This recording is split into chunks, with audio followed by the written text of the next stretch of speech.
Hey, what's up guys? So I want to review a quick function of NBP CGP that seems to be overlooked. So I think it's worth mentioning it again and to give you the little extra surprise that it can do. So here we are in CGP, and as a reminder, if you don't know what CGP is, you probably should watch our videos about it because it is unprecedented in its RGB curves control right on your layers window. So for example, I have CGP open. I have an image here, so I'm going to start doing some grading. So let's put the shadows into like a purple vibe. Why not? A little bit, oops, didn't mean to click that. Little purple vibe there, midtones maybe a little yellow, and then the highlights maybe a little bit cyan.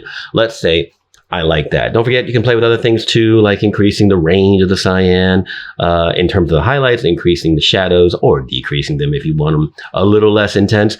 All that works actively as you move this around. As you can see, everything is active and on your layers window. So that's me singing the praises of CGP in general, but let's go to another level of control. Now, I want you to notice two things. One, that I'm creating a grade that I think might work, and I'm trying lots of different things. I'm changing the brightness of the shadows, the actual hue, the intensity of the hue, in other words, the saturation. Maybe I'll brighten the highlights. I'm doing all kinds of things, right? Okay, now let's go to some other images of the same set. As you can see, they're not graded. How do we get that over there? Well, there's a few ways, but I recommend you do the smart way. Let me explain. Here on CGP, I'm on the image right now, whether it's a floating window or a tab, and I'm selected on the CGP folder. So the panel recognizes that. Not only can you, save this as a preset if you really wanted to, because the presets are great and saving them and organizing them is super powerful. But we have this button down here. It looks like a little briefcase or a lock maybe or something like that. You simply tap it once. And then you go over to another image and you hit the play button immediately. Boom, it immediately applies the last look. Then I can come over here to this image and hit play and immediately apply the last look. But it gets better. Now, an apply last look is really cool, but check this out. Do you remember I told you on this image that I was exploring color, tapping, clicking around, doing whatever, right? Well, there's a history here. So for example, if I were to go back through the history, here's the reverse button and here's the forward button. So if I go backwards, you can see how it's going back through the history of me exploring this grade, every single setting. But here's the cool part. If I go to this image now, which I copied over the last look, the history is still there.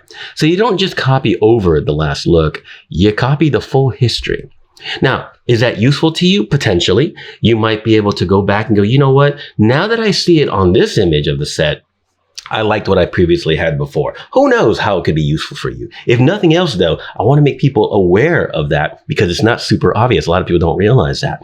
So if you're going to use CGP and you want to save a stockpile of cool presets, by all means, please do. That's a good idea. And you can use them for who knows what else while you're doing another project. But while you're on a current project, you can immediately just copy over the same, the same look, if you will, immediately saying apply last look, but with the added bonus of the history also being included. Now, one of the reasons why that's important is, let's say on this image, I'm going to delete the CGP folder, right? So if I come over here and drag the CGP folder to this image, you get the same result, but you might have issues with the metadata being connected again. And so usually it works, but every now and then, depending on how your layers are and how you've worked and where you are in your workflow, sometimes that metadata can get disconnected from the panel. So we recommend, instead of dragging and dropping, if you still want to make changes, go ahead and use the apply previous look function and then paste it over. So you click this button to save it. So we'll just start over real quick. You come over here and you click that button, go to your other image and hit the play button. And there you have it. And again, all the history is also included. So you can constantly, or you can keep going back, cycling through the same history of your color exploration, even on an image that you applied it to. So again, it's just a different way of exploring color across a set. Presets are awesome and totally useful, of course, just to tuck something away for future use, but at the same time, while working on an entire set, this can be so powerful in terms of keeping consistency and really exploring what you want the color to do across an entire set.